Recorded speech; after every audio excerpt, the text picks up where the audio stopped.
Hello and welcome to part 2 of my interview with Jack Nicholson about the making of John Huston's gangster satire Prizzi's Honour, co-starring Kathleen Turner and Anjelica Huston. And by the way, as one of Hollywood's greats, Jack's 12 Academy Award nominations make him the most nominated male actor in Academy history. Now, in this second part of our chat, Jack explains why he didn't actually initially realise that the movie was a comedy, satirising the dark and deadly world of the New York mafia, and how he approached creating the character of mafia hitman Charley Partanna.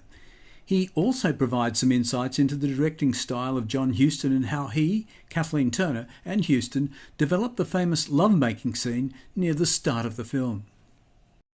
Looking back, why did you think that you didn't see it as a comedy at first?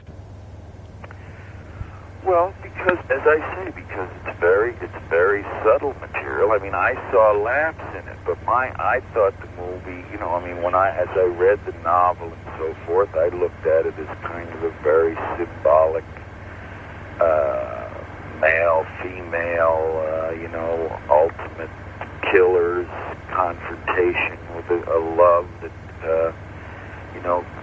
couldn't be completed because of major extreme life situation. They betraying one another, and both with double lives and so forth. And I just saw it as an interesting plot. I mean, there were always things about it that made me laugh, but I didn't make that next leap to saying, well, it's all comedy. See, which is what it is. So what was your reaction when you first saw the completed film? Incidentally, I'm not alone in this, in reading it and not knowing that it's a comedy. This is not, it's not like I'm the only person.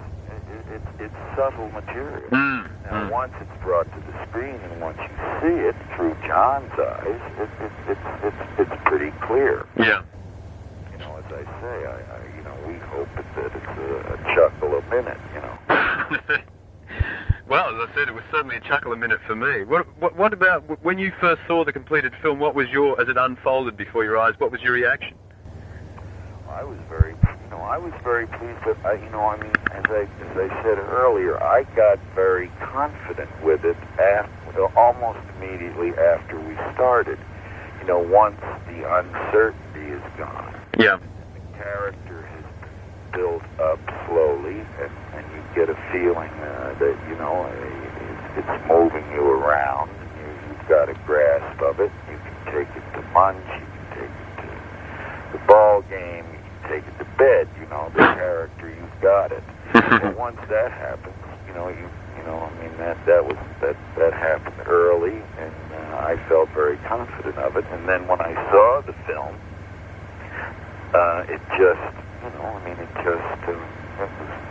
first of all, it was very entertaining to me. It's a film in which I'm not in every scene in the picture, so a lot of it I didn't know. So just watching the film, and when I first saw it, of course, it wasn't completed, but in its rough cut, I was very entertained by it. I had a lot of laughs out of it. Some things, until you see it all put together, you don't quite know, where all the laughs are. Yeah. No, I think it's delightful, and I think it's had a terrific press down here so far. It opens next week here, as you probably have been told, and by all accounts, it's going to get excellent reviews and do extremely well. Well, I would say it's gotten the best reviews here of almost anything I've been involved in. It has been, I must say, I have to be grateful for the fact that the film media community managed to see, what John was up to, and were very gracious to the film. That of course is satisfying. How do you feel about the potential of Oscar nominations and so on? Well, I think that we should do fairly well in it. I know the talk here in Los Angeles is there are very few films that any stronger. I mean, it's considered to be one of the best films of the year here. And I think certainly John would probably be nominated. And I think both Bill Hickey and Anjelica probably will be nominated. I mean, that's just based on what it sounded like when it came out and how people responded to the movie. That can always change. What about you? It came out quite early in the year, and you never know. So what about yourself? Myself? Well, I never know about that where I'm concerned. I mean, I've been, extremely lucky where the Academy is concerned, and you never quite know what it is. I mean, I feel it's good, good work by me, and I certainly wouldn't feel like I had cheated anyone if I were to be nominated, but I don't honestly know. Sometimes I do. In terms of endearment, it's, wire to wire for me. I just knew this was going to score big. But, a character,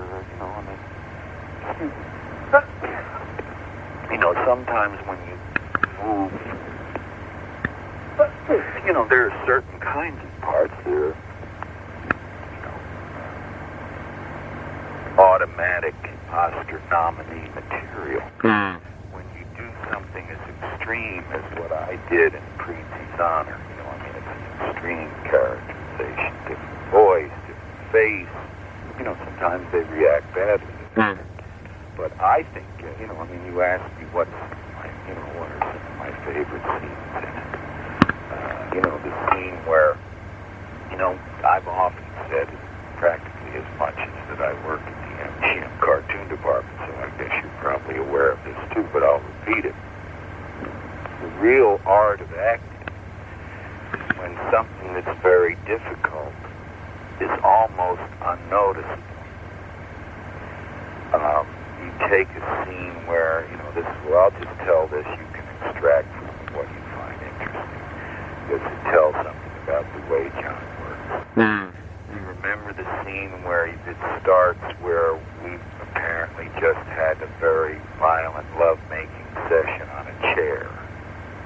And then the camera pans to our final position. She says, "What's new?" And I say, "Plenty." Now I'm undressed in the scene. I have to get dressed in the scene. I clean up. I come back, all the while getting dressed. I have to tell her what's happened. She tells me what she's done in life, which amazes me. We both almost reiterate the plot back to back, a lot of which is revelatory material.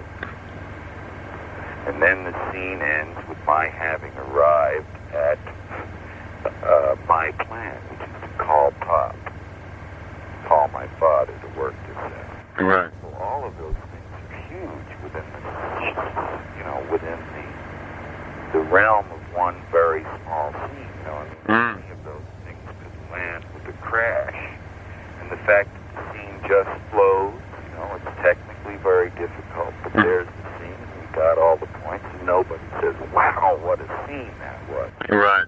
Because it's not somebody crying or putting a needle in their eyeball, or, you know what I mean? I do, exactly. There's huge material in it. Now, the fact that scene goes so smoothly, John just let Kathleen and I go into the set, rehearse a little. By then, I sort of had an intuitive feel about John's camera technique. Kathleen found some positions, I found some positions. Then we called John in, and he gradually smoothed it out. I asked him one question. I said, "Well, what am I going to do over here in the bathroom?" He said, "Just wash your cock, Jack." At which point, now here's a line that's funny to me, but many people don't get because it's way in the back of the shot. At that point, we ought to we added the line where he says, "Well, it smells fishy to me." But it just goes by, you know.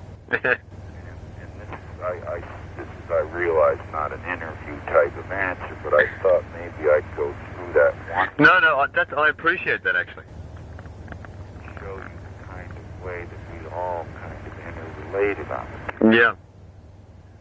What was the thing about John's directing that struck you most?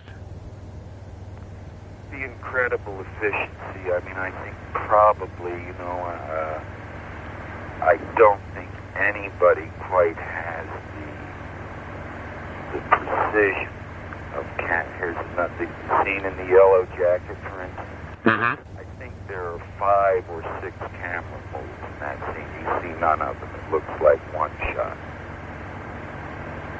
I'm just trying to visualize it now because you're sitting in a lounge, aren't you? Yeah, sitting on a seat in a lounge. We're just sitting there having drinks. We talk. She tells me something. I tell her more. We decide to go elsewhere, and we're just sitting there. Well, the scene, it just looks like, you know, the camera shot off the stick. Mm. In fact, there are 5 or 6 camera moves, but you don't see them. This is what John is striking. And then, of course, what he has before you, if I didn't know John, you know, nobody wants to be someone who makes a mistake on a John Huston movie. You know, it could live with you all your life. So everybody, drivers, technicians, everybody's very inspired. And that's very interesting about John. Mm. Kind of unspoken command. Yeah. Very, very, you know, we all know this from being exposed to forever. There's no nonsense about it. It's very down to earth. He's not the master of tact, but he is the master of relaxation. And I think, you know, I mean, I certainly in contact with everybody who worked on the picture. I know they were all, you know, he's an inspiring man. Yeah.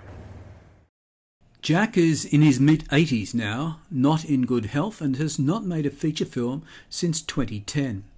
In a career that spanned 6 decades, he won 3 Oscars and was nominated, as I said earlier, an extraordinary 12 times. His last Oscar win was for As Good As It Gets in 1998, and his last nomination was for his role in About Schmidt in 2003. We wish him well and thank him for a wonderful career and hundreds of hours of cinematic entertainment.